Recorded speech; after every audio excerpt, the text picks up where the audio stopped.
Good afternoon, everybody. You might remember what we forecasted a couple weeks ago, which is this is going to be a really special Tuesday. We've got Dr. Angela Stent with us. She is a renowned author, scholar, and just all-around expert when it comes to Russia. And we've all done our homework and read her book, Putin's World, but she also has a number of other books. She's at Georgetown, where she teaches. She's part of the Brookings Institute. She's done so many things. I'm going to get into more detail around Angela and her background. But for now, let me say, Angela, очень приятно. We are so happy. We're so happy to have you. So this is fantastic. I'm dusting off a little college Russian. I couldn't help myself there. Okay, Mike Bradley, what's going on the screen? Give us some data that'll help us get ready to talk to Angela about Russia. I think the most pertinent thing to Russia this week is going to be the OPEC Plus meeting. That's going to happen on July 1st. That's Thursday. We're going to have a decision out.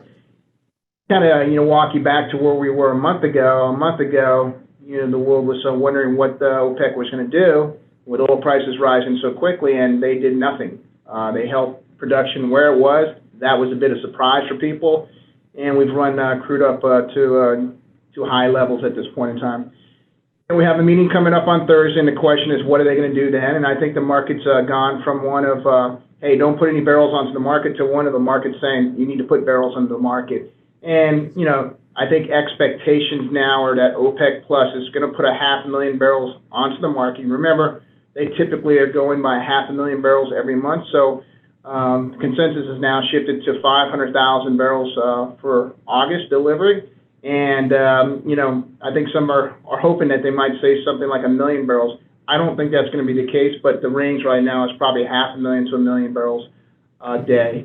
And I think that's, we've been talking about this for several months about OPEC's going to eventually put barrels on the market. Iran is going to put barrels on the market eventually. It hasn't happened as soon as people would have liked. But that's going to basically, make it so that crude oil is not going to go up as much as it should. Now, that said, it's gone a lot farther than we thought it would have gone. And I think what's going to happen is with the OPEC barrels coming on, with Iranian barrels coming on, sort of into Q3 potentially, that it's just going to put a lid on prices. But prices are fantastic where they are right now. So that's what we have going on this week with OPEC. And I'd say the other thing that's going on right now as it relates to the equities are kind of basically, have been stalling out as of late. And the reason why that is not because of concerns with crude oil. I think the biggest concern right now is this inflationary trade that's been put on here over the last 6 months, and the reopening trade that's worked so well is starting to lose a little bit of momentum. And the momentum stocks that had underperformed the value stocks are now starting to perform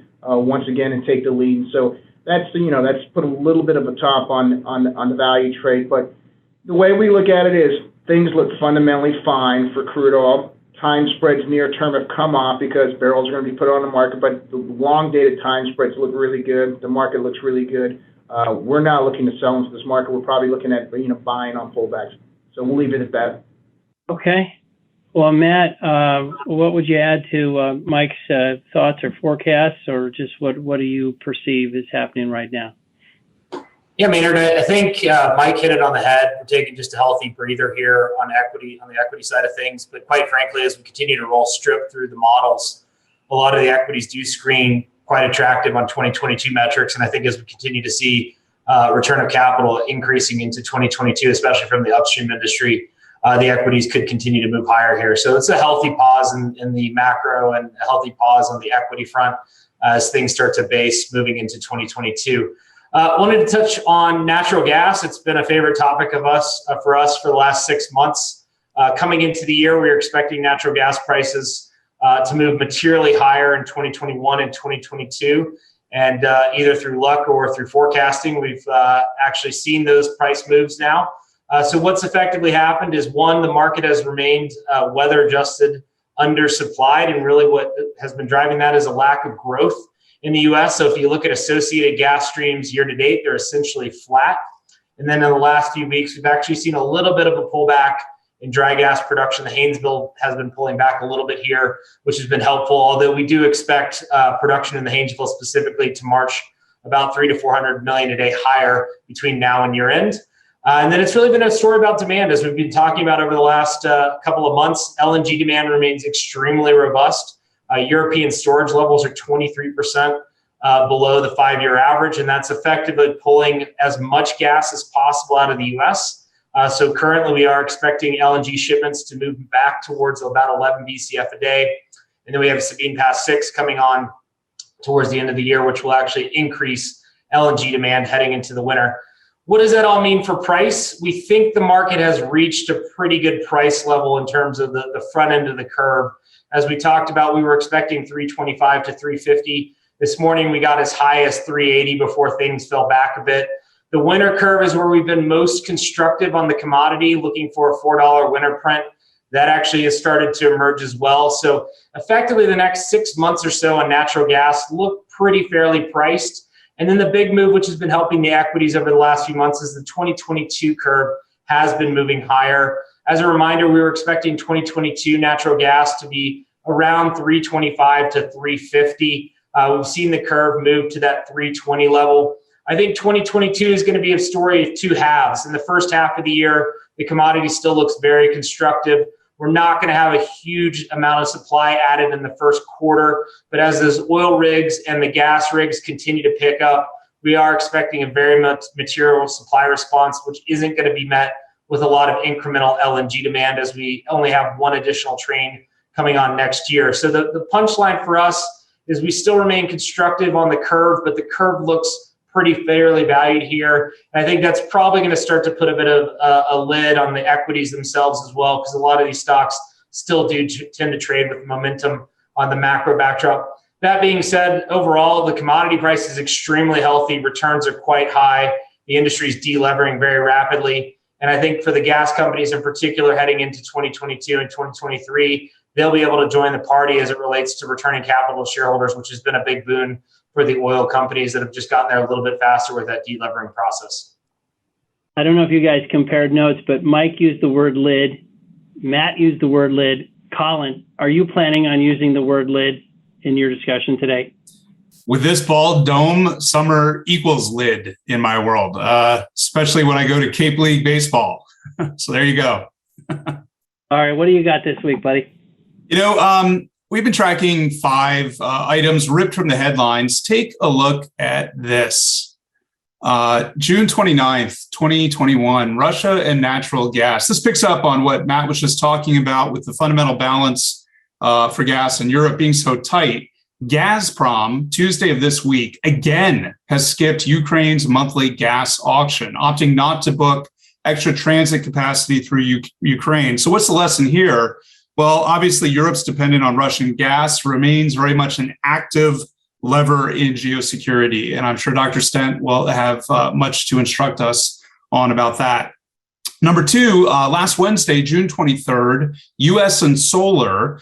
You probably saw the Biden administration banned imports of solar panel material from a single Xinjiang-based manufacturer on allegations that manufacturer relies on forced labor. Now, the Biden administration appears to be playing a little bit of a diplomatic card here. On the one hand, certainly, registering protest against that action, but at the same time, it doesn't really affect too many actual flows, but it's notable.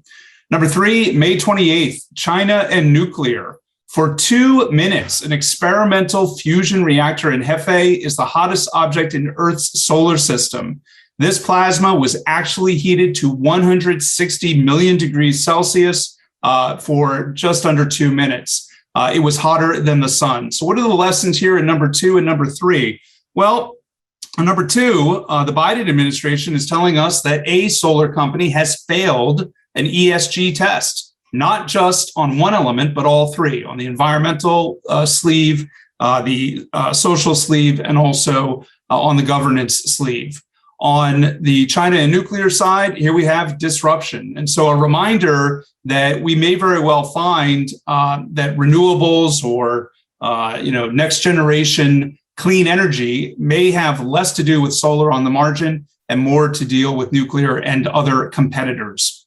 Number 4, June 28th. This was this Monday, EU and the climate law. You maybe saw that the European Union's members, the 27 member states, have given final assent to make greenhouse gas targets legally binding. Remember, under Paris, they are nationally determined contributions. They are somewhat voluntary, although under the apparatus of the IPCC treaty. But as of Monday, and this will come into effect sooner rather than later, the member states have promised to cut greenhouse gas emissions by 55% relative to 1990 levels by 2030. And remember, the Dutch court opinion that we had about a month ago called for a 45% cut. So this would be even deeper. And then finally, number 5, on Sunday of this week, the Wall Street Journal published an op-ed on geothermal. And, we thought this was noteworthy because the piece notes that 10 kilometers down, the temperature is 373 degrees Celsius or more, and that if you're going to be building systems of heat pumps to warm homes and commercial facilities in Massachusetts and the North, this may too be a disruptive technology that has its day. But it also, in the piece, argued for a shifting alliance kind of idea, that the folks who may deliver geothermal, in many cases, may be drillers who deploy fracking techniques. Now, with that as kind of the backdrop, let me just quickly go through a couple of charts just to show you the implications of what's been happening here. Here's the TTF natural gas forward month 1 price. Today, it got to 33.85 euros per megawatt hour. To put that in context, we are back to 2008 levels. This is the highest in 13 years. The Russian ruble today had a pretty notable movement towards depreciation. You can see it here. It was a 1% move. Certainly, we've seen moves like that before, but it's somewhat ironic that as Dr. Stent is going to be talking with us today, we are given this gift of a movement in the ruble. Here is what that cross has looked like back to 1998. Here you can see famously the sovereign default that gave us that very sharp movement in the ruble. 2008, we printed the $147 oil price, and very swiftly thereafter, as oil prices came down, the ruble also depreciated. When Mr. Putin announced that he was going to swap places with President Medvedev, 2011, we also got the international community not so happy about that. Famously, of course, the events in Crimea, Ukraine, 2014, also a very big move that was clearly a precursor, and here we are today. When we look at polysilicon prices, they are beginning to level off a little bit, but they are up 3x since the start of the year. And when we look at silicon solar module prices, they are up about 25% in just the past 11 months. So putting all those pieces together, clearly, we have a mixed bag, a lot of competition, and Russia, China, the United States, and the EU are right there in the middle of all of it. So we need a lot of help to try to untangle what's going on here. Awesome. Well, thanks so much, guys. And Dr. Stent, I just, again, on behalf of all of us, want to say how exciting this is for us to get to meet you. We, a couple of weeks ago, we, of course, Biden and Putin were together, and you graciously agreed at that time to come visit with us. But probably, in the energy world, Russia always looms large. Before we get to talking, I do want to just reiterate how much you know on this topic. I mentioned you're teaching at Georgetown. You're involved with the Brookings Institution as a senior fellow.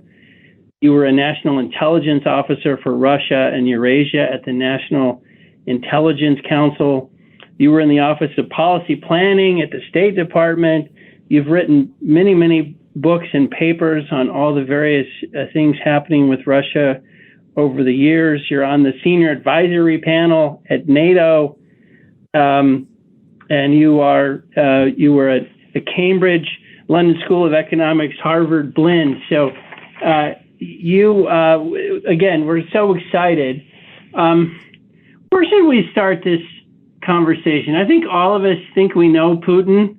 Your book, we all think we know he's like a Russian tough guy.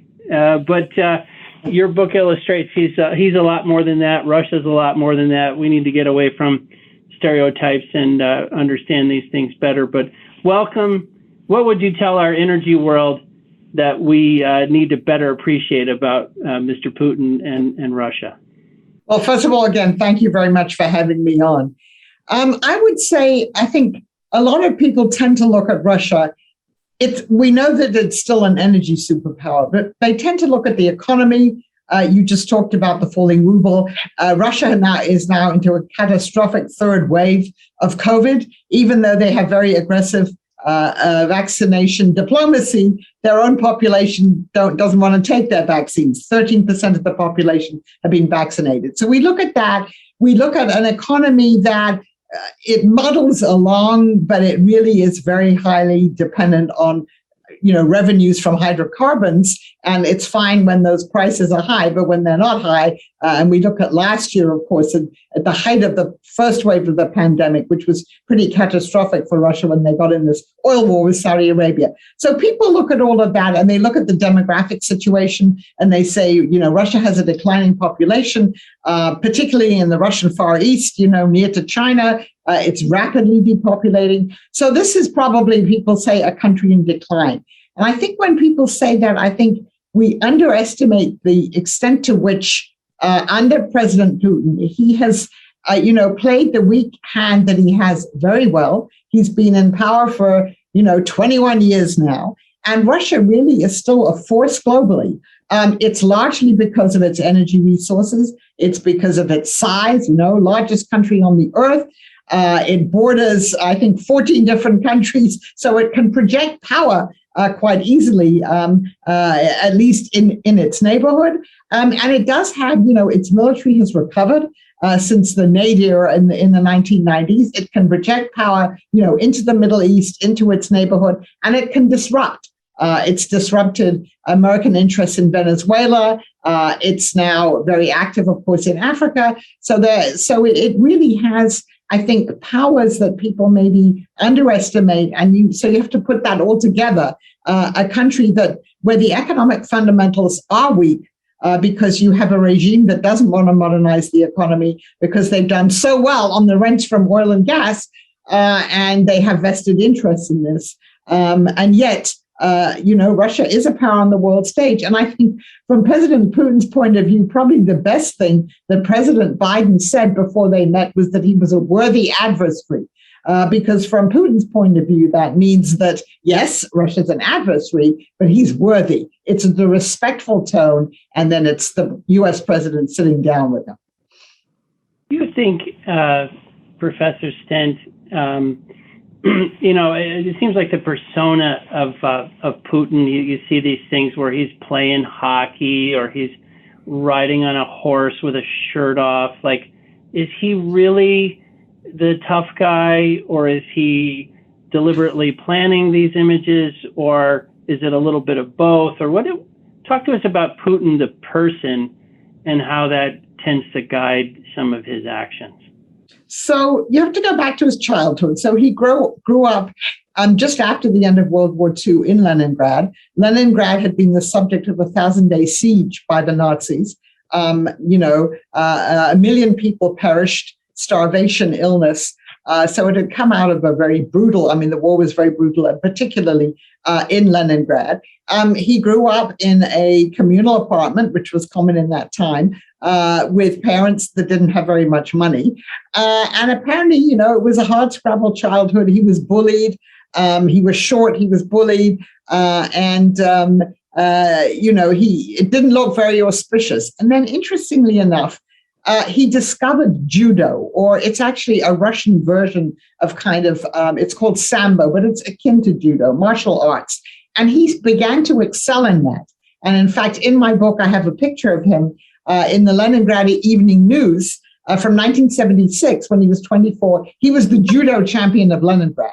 And the article says, watch out for this young man. Well, they were talking about judo. They didn't know what else they were talking about. So I think developing this image of a tough guy and being excelling at one sport. And again, this is a sport which is also very psychological. If you're a judo master, you sense your opponent's weakness and you take advantage of it, even if your opponent might be physically stronger than you. So I think all that went into it. Then, of course, he joined the KGB. I mean, the interesting thing about him is he wanted to join the KGB at 16. He went to see them and they said, go away and study and come back and see us later. So, of course, he did. He studied law and then he went back and he joined the KGB. And he then was sent for his first foreign assignment to East Germany. So there he was a young man. This is 1985 to 1990. He's, a case officer. What do you do as a case officer? Again, you get to know people, you sense their weaknesses, and you do whatever you have to do. And then he had the humiliation of the Berlin Wall coming down.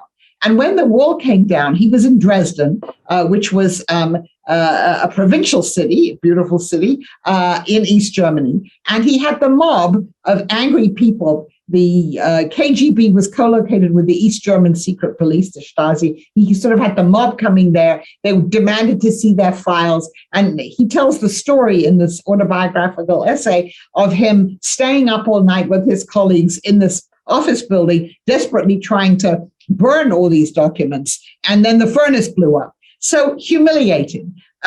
He thought he was rising up, to be a high-level KGB officer.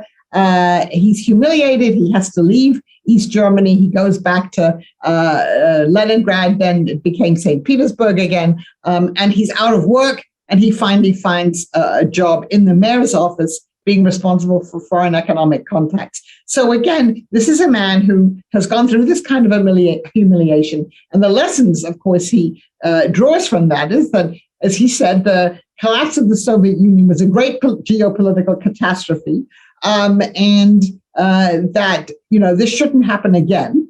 And so by the time he then works his way up and is brought to Moscow, and then Yeltsin, the ailing Boris Yeltsin, in 1999 picks him as a potential successor. And he's picked because he's known to be loyal. He is then plucked really from relative obscurity, and then suddenly he's the president of Russia. And so what he's done since then, he had a couple of years at the beginning when, he seemed to be more interested in better ties with the West. He lived in East Germany, not West Germany, but he knew something about the outside world. And then I think he became increasingly, he surrounded himself with his own group of people whom he'd known in St. Petersburg, and who'd been business colleagues and political colleagues. And he slowly, built up, and he was dedicated to this. He wanted Russia to become a strong state again. It was weak in the 1990s, and a great power again. So he certainly has cultivated the image of himself, the shirtless person on the horse, doing different kinds of antics. And this is all very much the image of a tough guy. He still plays hockey. Now, of course, if you play hockey with him, you have to be pretty sure that he wins, right? And that the poor goalie in the hockey game really can't push that ball out. So he still, cultivates this image of a sportsman, macho, of a strong man. Now, but behind that, if you ask what's behind that, we can talk about how strong his position is, but that is certainly the image that he cultivates of the strong leader who has led Russia past its humiliation and where it's rejoined, the world as a great nation. So, Dr. Stent, do you think as we have this large energy community that are our viewers and people tend to see things through that lens? Mm-hmm. Do you think that brings up a number of things? One, should we understand Russia's actions based on Putin or based on just inherent Russian cultural and geopolitical ideas? Like, how important is he to the equation? That would be one question. Mm-hmm. And the second question is, as the Russians watch all this energy transition discussion, mm-hmm. are they thinking, wow, we're behind, we got to catch up, this is yet another technology situation? Or are they thinking, this is fantastic, everybody else is slowing down and we're going to capture market share and be the oil and gas and coal resource guys. Like what's going on with those two questions? How important is Putin himself, and what do you make of the geopolitical energy transition discussion in Russia? So, I mean, Putin is very important. Let's go back to your question about how much of this is Russian historical and cultural influences. Certainly what Putin plays up and what Russians learn when they go to school is, Russia is and was a great power, that because it doesn't have natural borders except in the north, it was subject to invasion by foreign foes. I have in my book the famous quote by Catherine the Great, who of course was German, but became the Empress of Russia. And she said, that which stops growing begins to rot. I have to expand my borders in order to keep my people safe.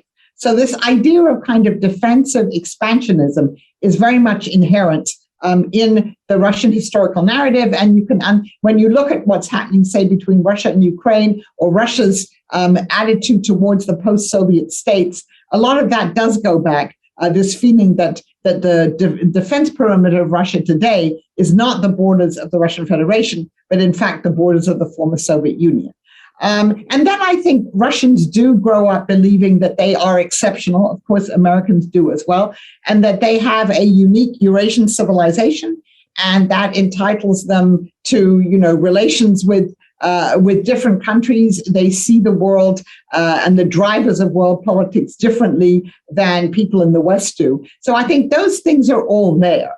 But I think a lot of what's happened in terms of what Russia does in the last 21 years since Putin's been in power does have to do with Putin himself.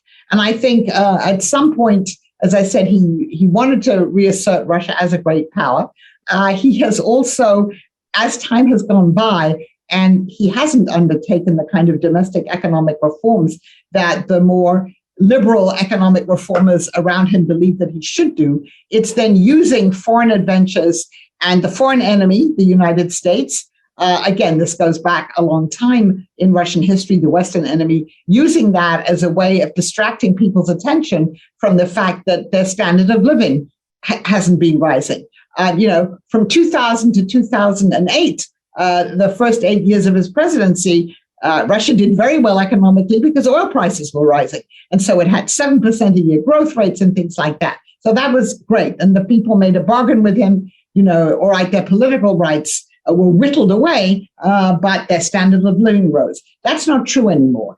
So I think the kind of Putin, using the foreign enemy and foreign adventures to show that Russia is strong, and if it has to make some economic sacrifices, so be it. I think that's part of the way he operates. So I think, and I think the fact that he and the people who surround him, he is not all powerful. He's probably the single most powerful individual, obviously, in Russia. But the people, he is dependent also on the people who surround him, the different oligarchs, the people from the security services. And so there has to be some consensus among these people. And where you do see the tension is between some of the, very wealthy business people who realize it would be much better for Russia if it didn't have such a hostile relationship with the United States and with the West in general, would much better for them personally, but also economically. And they haven't been able to prevail over Putin. Now, in terms of your second question, I think this is an interesting dilemma for the Russians, because on the one hand, in the long run, producing oil and gas is not going to give them the rents and the profits that it does today, although we don't know how many decades that's going to take.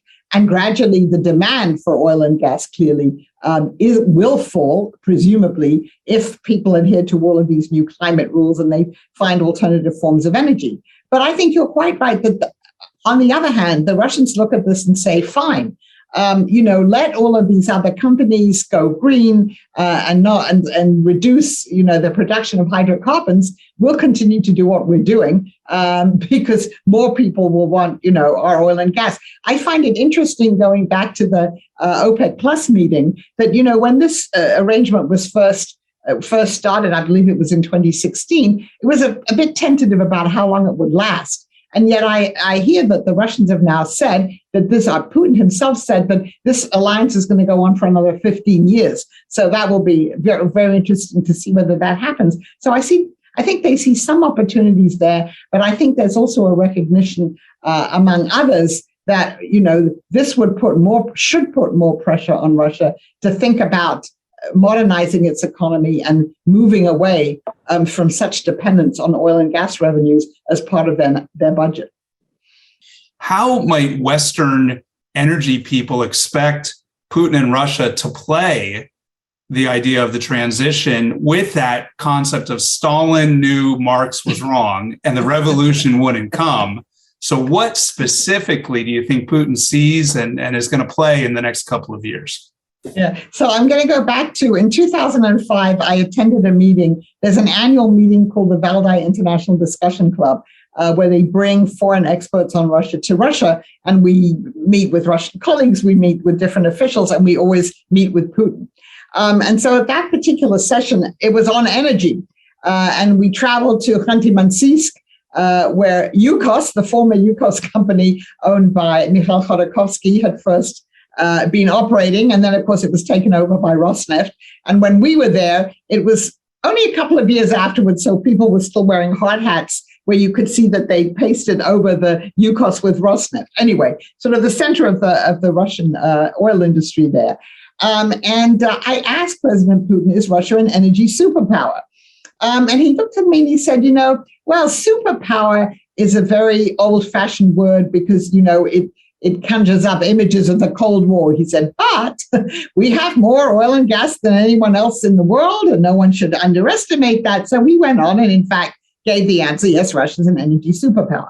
So I think part of the answer to this is his success as a ruler has been so much based on oil and gas, on energy. And at that particular meeting, I was very impressed. He can reel off energy statistics and details, without looking at OneNote or asking any of his aides around him about that. So that has been his ticket to success, which is really ironic if you think that he started off as a KGB agent. So I think for him, the idea of Russia and understanding that part of what makes Russia a strong country and a great power, as I said at the beginning, is the fact that it's an energy superpower. So for him, this is all tied up together.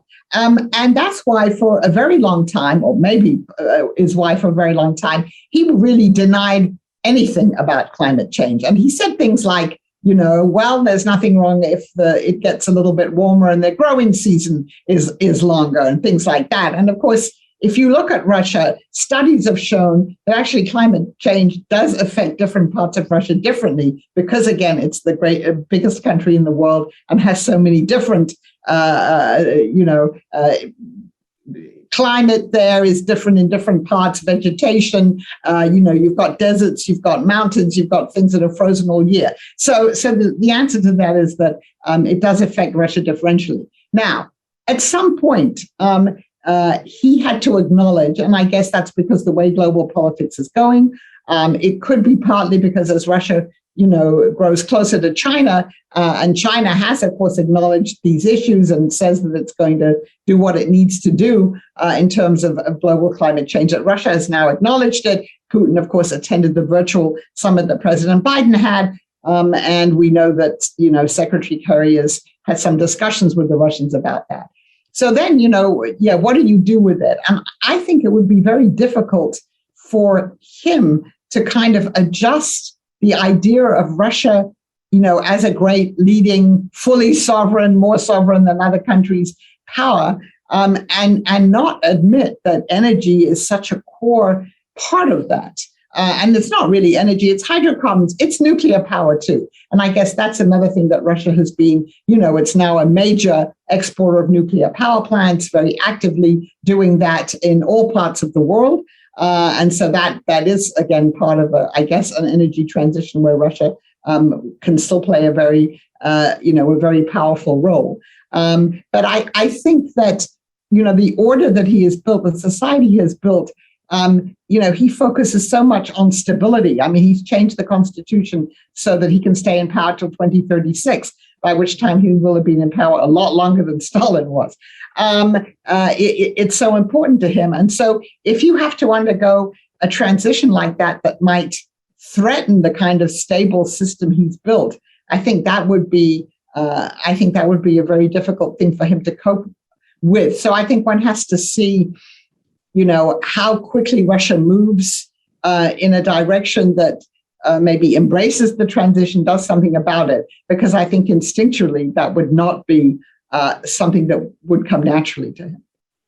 Angela, I thought the part of your book that talked about China and Russia's relationship, the duo of the willing, I think is what you said about the two.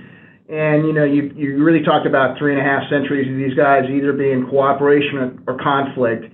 And today it seems like they're in cooperation, and they're cooperation because of the U.S. and Europe and everyone else. Maybe you can talk about that relationship over the centuries and maybe where we're going over the next, say 30 or 40 years with that. It seems to me that when you look at the GDP of China being 15 trillion, and you look at Russia, it seems like Russia, it brings really nothing to the story but the natural resources. Over time, that goes away. And then how does that relationship potentially go from cooperation to maybe conflict again? Some thoughts on that. Sure. So, historically, the relationship between Russia and China hasn't been very good. Historically, Russia was much more involved with Europe. It saw itself as part of Europe, in the 19th century, part of the concert of powers. And even contacts between Russians and Chinese were fairly sparse. Obviously, as the Russians conquered Siberia and they got closer to China, this changed. And then, of course, in the middle of the 19th century, the Russians and the Chinese were at war with each other, and the Russians took over what is now the Russian Far East, where Vladivostok is the capital. But those territories used to be Chinese. And, when Mao Zedong was in power, he would repeat, those territories are Chinese, and one day they'll be Chinese again. So you need to put that, aside when you think about this. So, and then, of course, you had this brief period after Mao Zedong won. And by the way, Stalin never fully supported Mao Zedong. The Russians were sort of supporting both sides in that civil war because they really didn't want one single person to rule the whole of China. But of course, Mao Zedong won. They then signed a friendship treaty. But the minute that Stalin died, Khrushchev came in and he, didn't treat the Chinese with respect. You had the Sino-Soviet split, which had lots of reasons. And ideologically, they were just carping at each other all the time and accusing each other of being imperialists and things. So the low point is 1969, when you have a border war across the Amur River, in the part of the Russian Far East that used to be Chinese. And people wondered whether this was the prelude to a bigger war between Russia and China. But they stepped back and things calmed down. But they really didn't get better until Gorbachev came to power. And then he realized that having this very tense relationship with China wasn't good. The fact that the United States, of course, had already played the China card and now had its own relationship with China when the Soviet Union was now trying to improve ties with the West, all played into this. And so you really get the beginning of a warming of relations under Gorbachev, where Russia really acceded to all the demands that the Chinese had made as a precondition to improving ties. And then finally, you get a series of negotiations. And in 2001, Russia and China signed this 20-year treaty of friendship. And just yesterday, Putin and Xi Jinping were on the phone together. And they said that we're going to renew this treaty and even intensify their relationship. So under Putin, this has been quite noticeable, the rapprochement between Russia and China. But the real turning point was 2014. The Russians annexed Crimea. They began a war in southeastern Ukraine. And the US and the Europeans said they were going to isolate Russia. Sanctions, as you know, all of these things, including, of course, very stiff energy sanctions, too. So that's when the Chinese stepped in and they signed, and energy is key to this, they signed the Power of Siberia deal in 2014, natural gas deal, $400 billion. Now, they've been negotiating that deal for quite a long time. but the Russians hadn't been willing to accede to the Chinese price demands. After the West imposed all those sanctions, the Russians didn't have any choice. So the Chinese, I believe, got a very good deal. So that was really the beginning, the signing of this Power of Siberia. It's now in operation, and they're going to build a second one. There had been an oil pipeline that was built before then. But anyway, so the energy cooperation is key to this, because at the moment, China still needs all of those hydrocarbons from Russia, although clearly it has other sources too. So what you've seen since 2014 is growth in economic relations. They're now, I think, bilateral trade, $100 billion. That's obviously still much less than the Chinese-US economic relationship, but still it's growing. And you have seen military cooperation. So we know that they're now renegotiating their military. I don't know if you call it, it's not an alliance. It's not a formal alliance, but it's certainly a partnership treaty. We don't know what the terms of that are, and we may never know, but they've had joint military exercises for the past few years. There's a lot of high-tech cooperation. Actually, the Russians have sent their specialists to China to help with the 5G and work for Huawei, so there's a close cooperation there. They, of course, have to have this kind of delicate division of labor in Central Asia, which is their common neighborhood. The Chinese Belt and Road Initiative really doesn't have very much in it for Russia, but it clearly has. It's very important for countries like Kazakhstan, other Central Asian countries. The Russians still believe that they provide the security for Central Asia. The Chinese, are the economic actors there. But frankly, when you build pipelines and roads and railways and things like that, as the Chinese are doing in Central Asia, you become a security provider too. So the Russians have this Eurasian Economic Union, which began in 2015. And in theory, China and Russia cooperate. These two, the BRI with the Eurasian Economic Union. But in practice, I don't think that that's working very well. So there are a lot of questions kind of in the longer run about what happens in Central Asia. And in other parts of the world, Africa, the Chinese obviously are very dominant there. A couple of years ago, when we still had a virtual Validai meeting in 2019, for the first time, a large number of African officials were invited there. And this was when Russia had the first big Russia-Africa conference a week later. And, talking to some of the officials who were there, they said to me, we want, Russia back in Africa. They were, the Soviet Union was our partner there. They helped national liberation movements, and we don't want the Chinese to be so dominant. So it's interesting to see, what's happening there in the Middle East, where Russia has become a much more important player, but the Chinese are too. So we will see what happens there. So at the moment, it's a relationship that appears to be getting closer. I would say the previous administration drove the two countries closer together by heaping all these sanctions on Russia and then having a trade war with China. So what the US should be doing, and I think it is doing now, is not doing anything to push them closer together. And I think the Biden administration is trying to find ways where, to persuade Russia that maybe it shouldn't be so closely aligned with China. I'm not sure whether that's possible or not. But, energy is obviously a core driver there. And just end with one vignette. So I think last year, the Russians were celebrating the anniversary of the construction of the city of Vladivostok, as I said, in 1860. And the Russian embassy in Beijing put out all these videos and things about this great Russian city. And what was interesting is that the Chinese internet, the social media, which, as we know, you can't express opinions that are radically different from your government, lit up with all these people making fun of the Russians and saying, no, Vladivostok is really a Chinese city, and it'll be a Chinese city again. So I think in the much longer run, the question of territory isn't trivial. The Russian population, as I said, is declining. Obviously, the Chinese are now trying to get people to have more children. I don't know whether they will, but still, if you go to the Russian Far East, there are about 6 million people living there. And on the other side of the border, there are 120 million Chinese. So one does wonder in the long run. I think that's some time off. And I think as long as Putin's around, probably the relationship with China will still be very important. And Russia has made the choice, in a sense, of being a junior partner to China, as opposed to being a junior partner to the United States, because, of course, the Chinese never question what Russia does domestically, what Putin does domestically.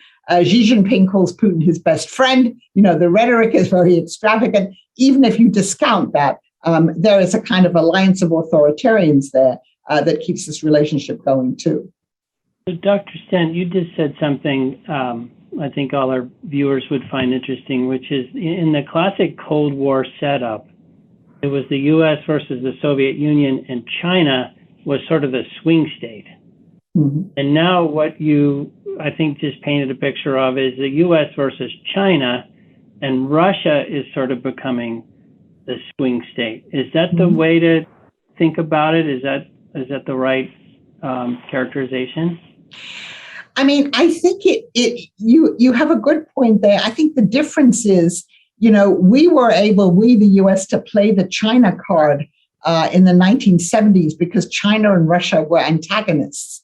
China and Russia are not antagonists now. So the trick is, if Russia, is the swing state there, it's to try and persuade the Russians that there's enough for them in having a less hostile relationship with the United States that might then the Chinese might not be that happy about. I mean, I do think it was, I do think the fact that Putin met with President Biden first, obviously Biden hasn't met with Xi Jinping yet, it was a tacit way, a subtle way of telling the Chinese, or maybe not so subtle, look, we got the first meeting, we were regarded as a great power. But I think to say that Russia is a swing state, I think is to exaggerate the extent to which the U.S. has leverage there. What we would have to do in order to persuade Russia to really distance itself from China are things that I can't imagine the U.S. doing. First of all, the U.S. Congress would have to lift all those sanctions. It doesn't look as if that's likely now. But also the U.S. would probably have to, in a sense, recognize a Russian sphere of influence in the post-Soviet space that, no U.S. government, Republican or Democrat, has been willing to do. So I think that's why you can't really view Russia as a swing state in the same way that China was in the 1970s. Angela, in the book, you use the phrase, the past is always changing. And I love your writing style. It's very humorous how in tongue-in-cheek you make these points. The past in 2008 had the Beijing Olympics, and Mr. Putin went on an adventure in Georgia. There were also then the Olympics in Sochi in 2014, and we had Crimea. So there was a deliberate, kind of just cold-hearted, ruthless, realpolitik use of, the bonhomie to do something pretty tough. We now have the Tokyo Olympics. And so, our audience is very much kind of living in the moment and interested in what might come next. And, how would you handicap the odds? So 2 questions. How would you handicap the odds that, as you heard Mike talking about OPEC Plus and Matt talking about the research view proved correct, but that's always a dangerous moment for a research analyst because it's like, what's next?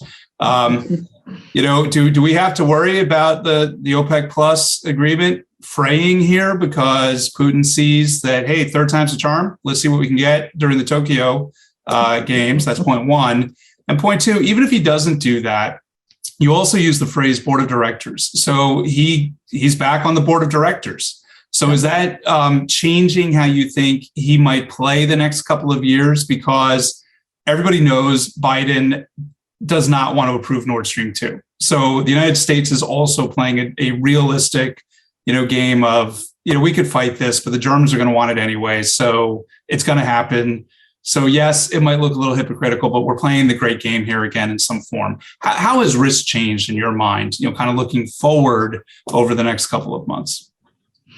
Well, I mean, I think in terms of the Olympic Games, I also say in my book that Putin likes to surprise. I'm not sure that we should necessarily see anything unforeseen coming out of these Olympic Games. I mean, Russia, in September, they're going to be Duma elections in Russia to the parliament. Now, you might think in such an authoritarian system with a compliant parliament, why do they bother? But they do. It's very important for the legitimacy of the system to show that the United Russia Party of which Putin is not the head, but is clearly part of, that it does very well, that it gets a supermajority. And what the Kremlin's very worried about is that their own polling, and they do a lot of polling, shows them that United Russia isn't doing so well. People are fed up with United Russia. They think they're corrupt and they don't deliver. So their eyes are very much on those parliamentary elections in September. And that explains, why there's been such a clampdown on the different opposition groups. So I'm not sure that at this point, Russia is ready for another foreign adventure. And so, I may be proved wrong. And then the question would be where? I mean, they still have all of those ships off Ukraine. And if they wanted to, they could do something more aggressive. But I do believe that after the summit, at least for the next few months, Putin still seems to be the message being, we met with the United States, we're still adversaries, but we're great powers and we have work to do together. They are interested in the strategic stability talks, which means sort of talking about regulating or reducing the risk from kind of a military exchange, regulating nuclear weapons, things like that. So it looks as if it's in Putin's interest for the moment to kind of play that I'm a statesman and I met with the US president and we're going to do this, we're going to move forward. So I would not necessarily expect anything from that. And I think the fact that, Russia is now facing, again, this very bad third wave of COVID is also going to, somewhat limit some of the things that it might do, just because, domestically, there's so much dissatisfaction with what's happening. Now, in terms of kind of going forward, on the OPEC Plus, I do think that, what happened last year, the oil war between Saudi Arabia and Russia and the very deleterious effect it had on the Russian economy, may have sobered the Russians up a little bit. And I think I think Putin wouldn't have said this week that this alliance will go on for another 15 years if he didn't mean that it's at least going to go on for some time. And I would also add in parenthesis, Russia is strengthening its overall relationship with Saudi Arabia. That's one of its kind of gateways to becoming a more important player in the Middle East. And so I think, that all plays in. We know that Igor Sechin, the head of Rosneft, doesn't like the OPEC Plus agreement. And that's one of the reasons why last year Russia pulled out of it. But, it's not clear that at this point he would be able to prevail in a situation like this. So I think for the next few months, there may be no, huge surprises. I was interested to hear, the drop in the fall of the ruble, and that could have to do with a number of things, but it could also, I think, have to do with, what looks like Russia's inability to manage the current state of the pandemic. Dr. Stent, we're having so much fun. I only have like a list of 10 things I wanted to ask you about, but we know you've got to return to your life. So I'll ask the really just out there question and just see what you think of this one.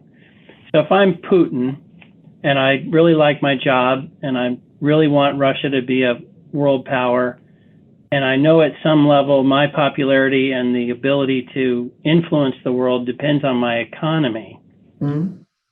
Crazy out there move that he could make would be to privatize oil and gas in Russia. And he would create so many jobs, so much wealth, so many companies, you could turn Russia into Midland, Texas. Is anybody ever remotely think like that? Or maybe more specifically, does economic reform, because I think Gorbachev, you would know better than us, but Gorbachev realized, hey, we got a real problem here with our economy. We can't keep, that's our Achilles heel. Is Putin maybe going to realize that and maybe change direction on the economy and liberalizing it? Well, the hallmark of Putin's rule, right? The beginning was the arrest of Mikhail Khodorkovsky and the takeover of Yukos, which was a very well-performing privately owned company in Russia with Americans and others on the board of directors, to take that over and essentially to nationalize it. Rosneft is technically a private company, or in some form, and Gazprom. I mean, both of those are, like to portray themselves as being kind of independent companies, but obviously they're very heavily controlled by the state. And the state, and what Putin has done is really retake the commanding heights of the economy. So it's mainly the oil and gas industry, and it's other industries, and so it's very and through doing that, Putin and the people who surround him, both who have official office holders and those who are his cronies, and who construct things like the Olympic facilities for him in Sochi when they had the Winter Games there in 2014. Those people have made an enormous amount of money from these oil and gas rents, and that's really what the system is based on. So there are voices I would say in different parts of the bureaucracy, the people who deal with the economy, who understand that Russia should be going in a different direction, but they've been silenced increasingly, over the past decade. So of course anything's possible, but privatizing, let's say, the oil and gas industry would just be a reversal of everything that Putin has done in order to build the kind of strong authoritarian state that he has. And that's why I'm skeptical about that. Okay, I got to do one last one. Maybe this will be the title. We put a little subject title when we send these out. What if Putin was hit by a bus? Great question. What happened? Right. I know it's ridiculous. Well, I could say, what if he was run over by a horse or something? But what happens? What happens if that happens? So, as you can imagine, in the U.S. government, we spend a lot of time thinking about that. So technically, obviously, the Prime Minister, Mr. Mishustin, who's a technocrat, former tax person, etc., he would take over for 3 months. There is no obvious successor because Putin has made sure that there is no obvious successor. So there are rumors, there are various regional governors who he has appointed, who people say could be successors to him. There's the defense minister who is quite popular, Mr. Shoigu, but he's not ethnically Russian. So I think that would be maybe a little bit more complicated. So then you would clearly get, unless there's something none of us know, there would be a power struggle. Then we're just back to the old Soviet times. When somebody died, there was a power struggle. Or you got a number of people who were collective leaders, and then, it became one leader. And so I think, the concern, obviously, of the people around Putin is they owe their position and their wealth to him. And if he's no longer there, how can they maintain this? So those people would obviously want to have someone to be president of the country who would allow them to continue what they're doing. But you have to be sure that there are other people around who say it's our turn, to have all these assets and things like that. So I think you could see, a real struggle going on, because from everything that we from the outside understand, Putin has done everything to make sure that there is no obvious successor, and that's really why he prolonged his rule to 2036. So I think we would therefore really have to expect the unexpected. Well, I guess good governance, autocrats usually aren't good at choosing their succession plan. This is a problem for autocrats. And if you leave while you're still alive, how can you make sure that, you get to keep what you have and you don't go to jail? So. Well, Dr. Stent, we're all much improved from all this, and we had a wonderful time, and the time passed so quickly because we just were enjoying the heck out of ourselves. So we can't thank you enough for joining us, and your book was great, and I know you've written so much. So are you planning another book? Last thought. I'm thinking about what I'm going to do next, so I'm taking a little time to think it over. So I will let you know when I do. Well, thank you again for joining us. And thanks to all of you out there. We appreciate you, and we'll talk to you soon. До свидания. До свидания. Спасибо.